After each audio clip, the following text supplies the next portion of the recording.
请你立即调整航向，如执意进入我24海里临街区，我方将采取驱离行动。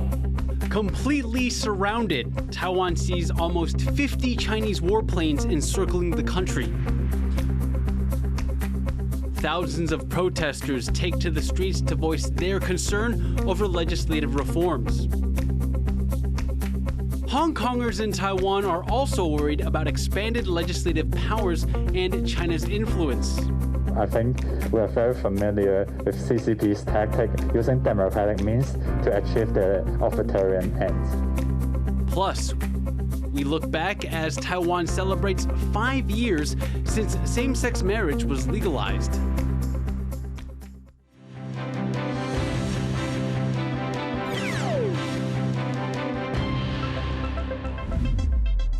A warm welcome to TaiwanPlus News. I'm Leslie Liao. Lai Ching-te is just days into his job as Taiwan's president, and he is facing 2 huge tests of his leadership, an angry China and a growing discontent domestically. As we speak, protesters are rallying outside the legislature, rallying against contentious reforms being pushed through by the opposition. The new bills are so divisive they have sparked fistfights among lawmakers. We'll have more on those protests and what it all means for Lai in a moment, but we begin with what China is calling punishment drills that are happening right now around Taiwan. China has ships encircling the country, and this could be just the beginning of more large-scale exercises. John Van Trieste has the latest. 请你立即调整航向，如执意进入我24海里临街区，我方将采取驱离行动。 Taiwan's Coast Guard sends a warning to a Chinese ship taking part in what Beijing says are exercises meant to punish Taiwan.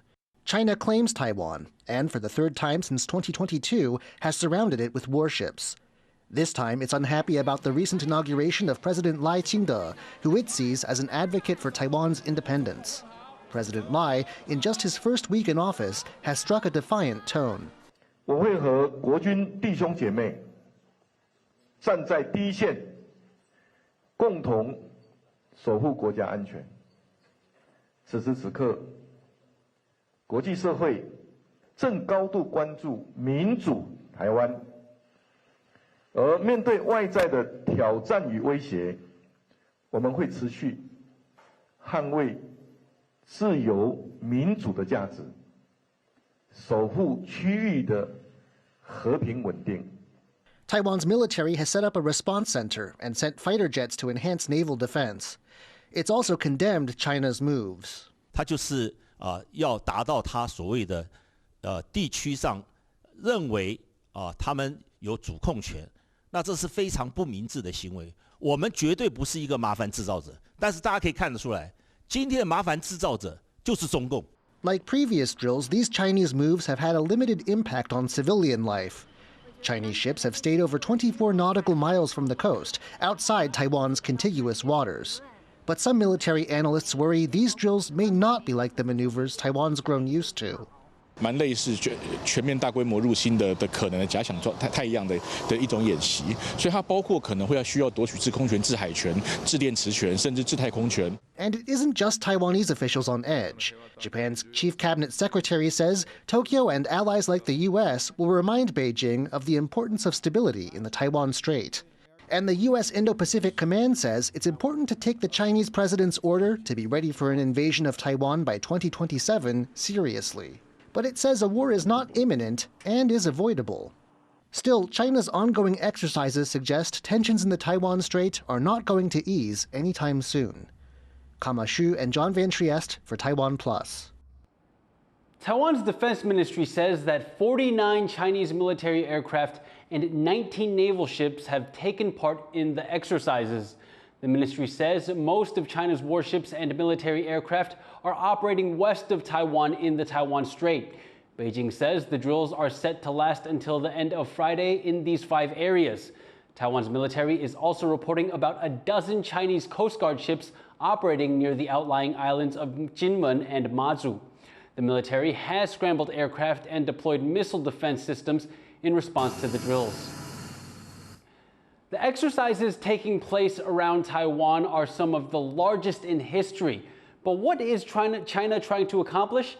To find out, Jaime Okan spoke to Brian Hart, a security analyst with the China Power Project in Washington, D.C. So Brian, I want to first start off with these drills as a whole. What is Beijing trying to say? What's the message they're trying to give off of conducting such large-scale drills around Taiwan? China described these, as a move to punish Taiwan, and they've used some of the similar language as the previous large-scale exercises as being aimed at separatist forces. So it's certainly aimed in part at that. I think they've also made clear that a lot of their responses this week have been aimed at punishing the United States as well. And that's something, again, we've also seen with some of the previous exercises.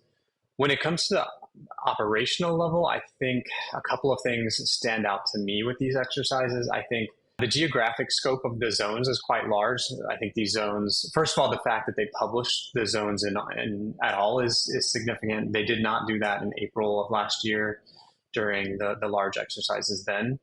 So this is the first time they've done that since the August 2022 exercises after the Pelosi visit. I think another thing also that, that is significant that didn't happen compared to the PLA exercises in August is we did not have the large ballistic missile firings, live firings over Taiwan. So that, of course, was one of the most provocative things that China did in 2022, and we haven't seen that. So I think that's significant.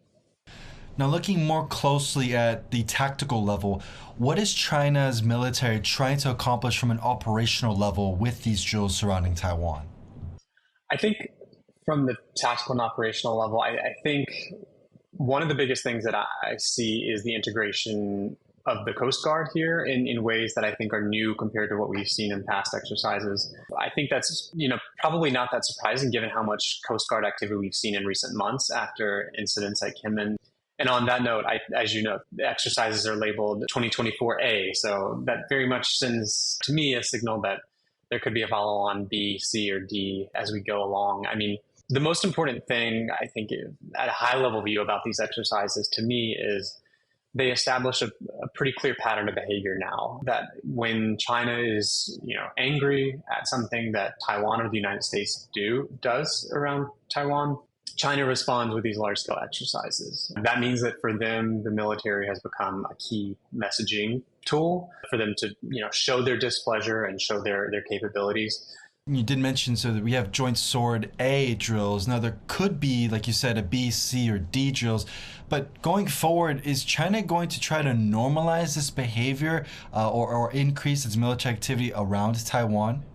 I think one of the key parts of that to just keep in mind is that, generally speaking, this is all because of, William Lai said in his inauguration speech. So all of these military activities are due to, at the end of the day, what are words? Now, Beijing really does not like those words, but they are words. And so, China's response is, very escalatory in response to statements by William Lai and his administration. I think that, again, they're going to use these opportunities. The PLA wants to practice these activities. They want to get better at, conducting joint operations, and they need to practice around Taiwan.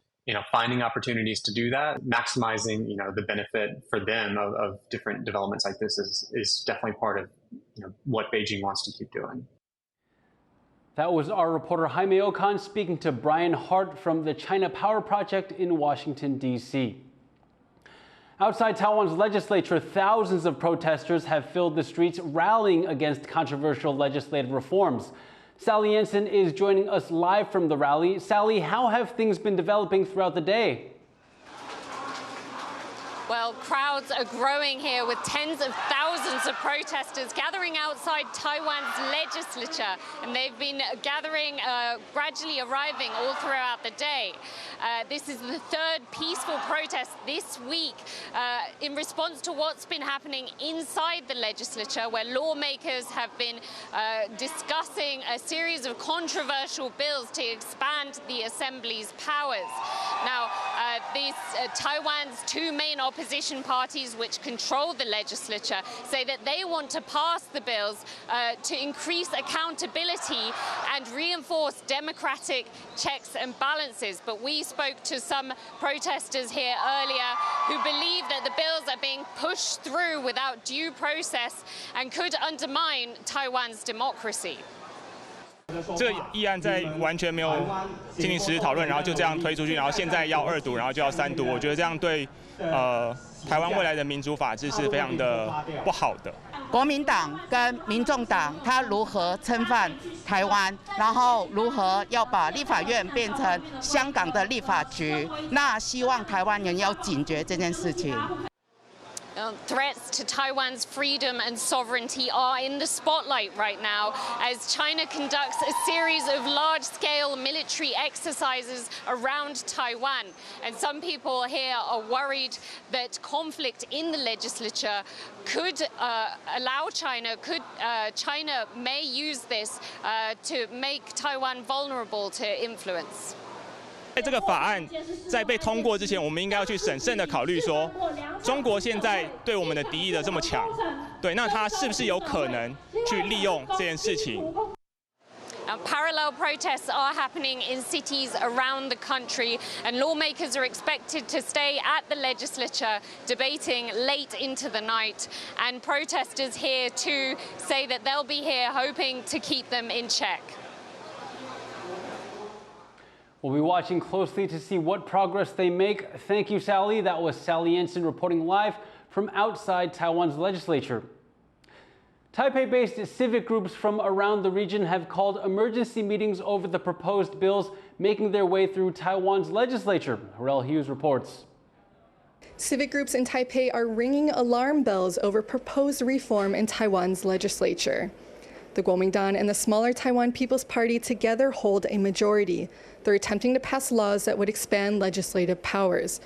The civic groups gathered today says it's not just the content of the reforms, but also the manner in which they were introduced. They worry if passed, the expanded powers could harm Taiwan's democracy and even be used as tools of repression by Beijing. We fear this law could potentially be manipulated by China by having direct access into the legislative institution, and also the power towards any investigation of their wishes and potentially disclose crucial information through the legislature. From Hong Kong, I think we are very familiar with CCP's tactic using democratic means to achieve their authoritarian ends. The opposition says the bill is purely intended to increase government accountability and have dismissed comparisons to Hong Kong. The bill is still being voted on, with lawmakers even coming to physical blows last week and several people ending up in the hospital. At the same time, tens of thousands of people have protested outside the legislature, with another rally taking place right now. Despite the pushback, these groups are concerned for what this may mean for the future of Taiwan. Klang Wang and Harel Hughes in Taipei for TaiwanPlus. This week has given President Lai Ching-te a taste of the challenges he will face as leader of Taiwan. From polarized domestic politics to rising aggression from Beijing, Rick Glaude reports on a man with his back against the wall. A display of its disapproval. China sends military ships to surround Taiwan just days after the island nation inaugurated a new leader. Beijing claims sovereignty over the self-ruled country and sees its new president as a dangerous separatist for espousing Taiwanese democracy. These drills, Beijing says, a punishment for Lai's inauguration speech. 我们也要向世界宣告，民主自由是台湾不可退让的坚持，和平是唯一的选项，繁荣是长治久安的目标。 Despite winning the presidency for his Democratic Progressive Party, or the DPP, Lai now faces a hostile legislature in the hands of more China-leaning opposition parties. They took their seats weeks before Lai's inauguration and have been rushing through controversial reforms that would allow Parliament to investigate government officials and citizens, which leaders of main opposition party, the Kuomintang or KMT, say will bring greater accountability. What we want to achieve is to, as I said, to consolidate and refine our democratic system. So we wanted to say a better check and balance, a more balanced executive versus legislative power. Disputes in the chamber have descended into violence. Lai's ruling DPP accuses the opposition of stifling debate and not following parliamentary procedures, and say the reforms could make Taiwan more vulnerable to Chinese aggression. All these pro-China legislators who visit China pretty often, they could initiate this kind of investigation and putting some sort of pressure on people who dislike China. So that's why I think the democracy might break with this bill. Public opinion is also split. There have been large street protests supporting both sides of the legislature. And the Chinese military drills, continuing for a second day, have put this sensitive region on edge. Lai has a very difficult task, but the first year I'd expect him to be very severely tested, and I guess what he needs to do is to show both people in Taiwan and also the world that he's able to handle stress, that he's not going to crack under pressure. Lai is sticking to his guns and refusing to flinch in the face of Chinese aggression. He's promised to push ahead with bolstering national defence, putting Taiwan's resolve on display. But with his leadership facing challenges both at home and abroad, less than a week into the job, this new president is already having to prove his mettle. Chris Ma and Rick Lowett for TaiwanPlus. Coming up after the break, we visit a Thai village where fishers are struggling to fight against climate change. Stay with us on TaiwanPlus News.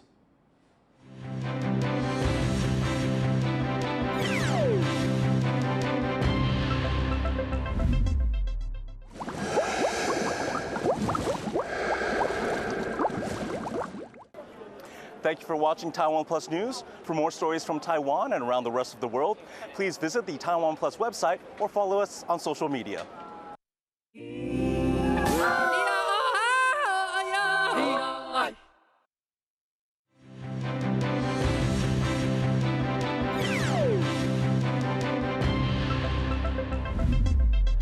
Welcome back. You're watching TaiwanPlus News.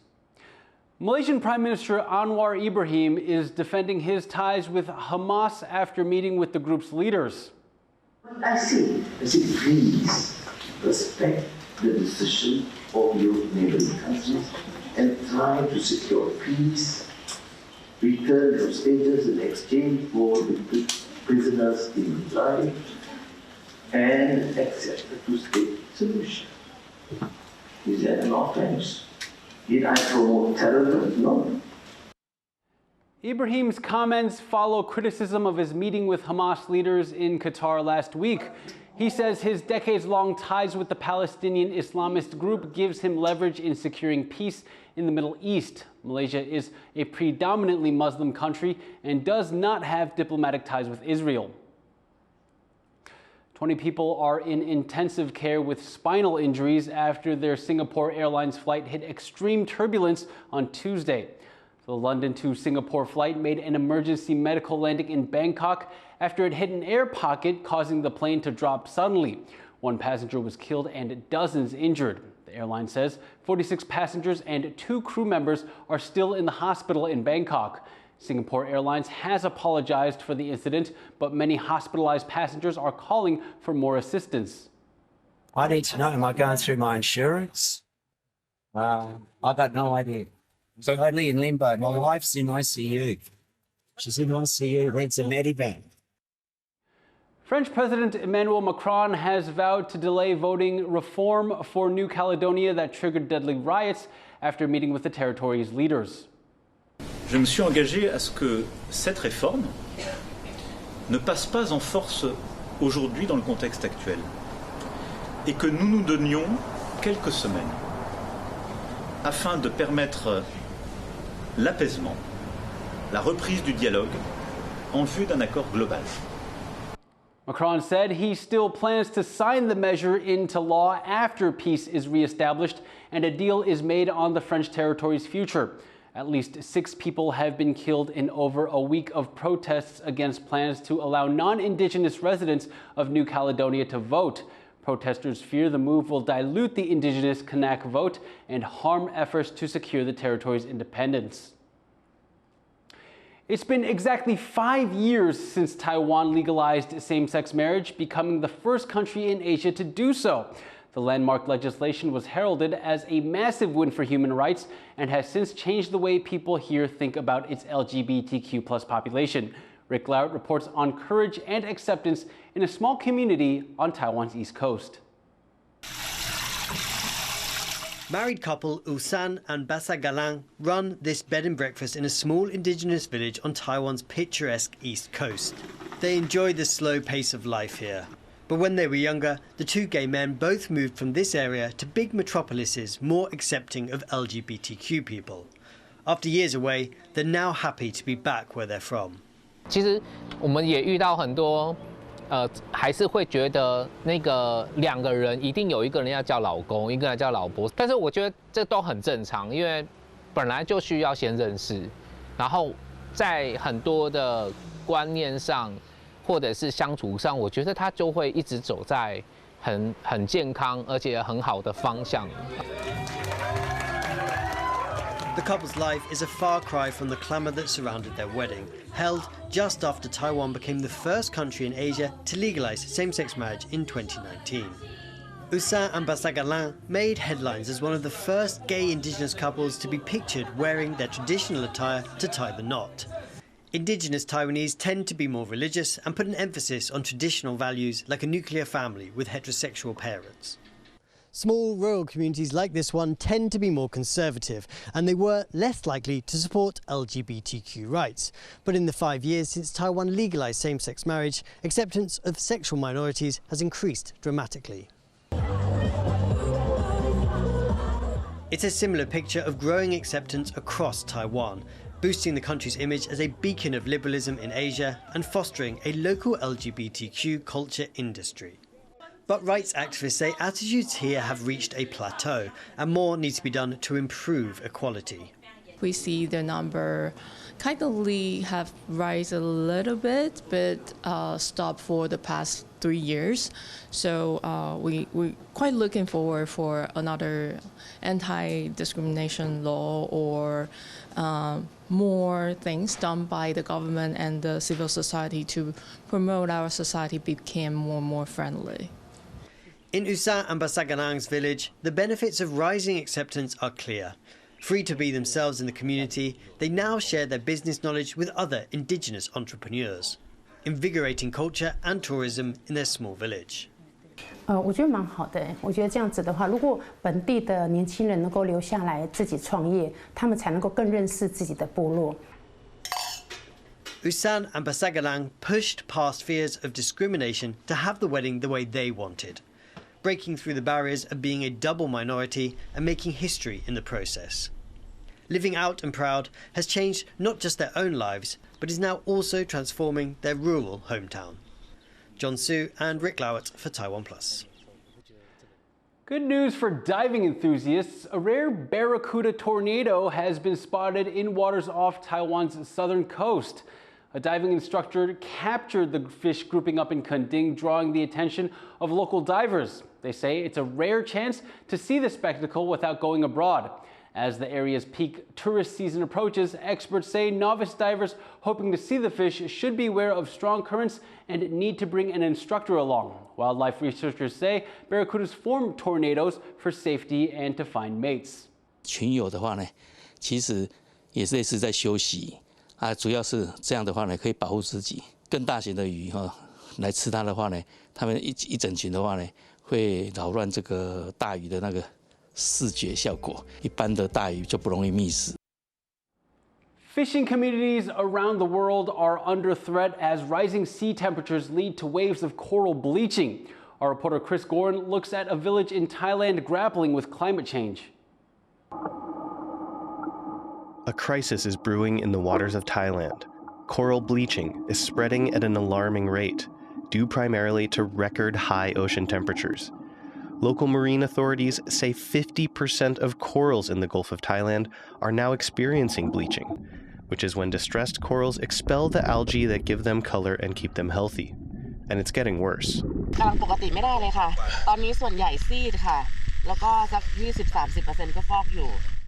Earlier this month, the country closed 12 of its marine parks due to the rapid bleaching of coral reefs.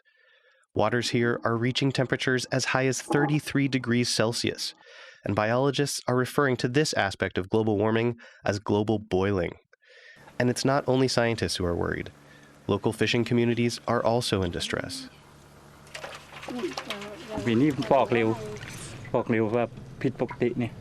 ขาวหมดเลยอ่ะไม่เคยขาวมากถึงขนาดนี้ปีนี้ขาวมากออกหมดเลยอ่ะ They've lived off the sea for generations, with local fishers making as much as $270 per day on their catch. But without healthy corals that provide food and shelter to the marine wildlife, that's down to just $55 a day. Some days, they catch nothing at all. ถ้าว่าถ้ามันตายหมดอะไรหมดเนี้ยเราก็แย่เหมือนกันนะสัตว์เล็กสัตว์น้อยที่ว่ามันอยู่แถวตื่นเนี่ยมันก็อพยพไปอยู่ที่อื่นเคียง The UN says 90% of corals worldwide could be lost by 2050 if the rise in global temperatures is not curbed. Scientists say the best way to do that is to limit greenhouse gases causing climate change. If not, neither fishers nor consumers will escape the effects. มันเป็นเรื่องความมั่นคงอาหารนะครับแต่ขณะเดียวกันผมว่า มันเป็นความมั่นคงของการประกอบอาชีพด้วย Fishing communities like these are on the front line of a global crisis, feeling powerless to stem the tides. Officials here say they're doing what they can, but without more urgent global action, these communities may disappear, alongside the coral that supports them. Alex Chun and Chris Gorin for TaiwanPlus. And we'd like to thank you for watching TaiwanPlus News. You can visit the TaiwanPlus website or follow our social media for more stories from Taiwan and around the world.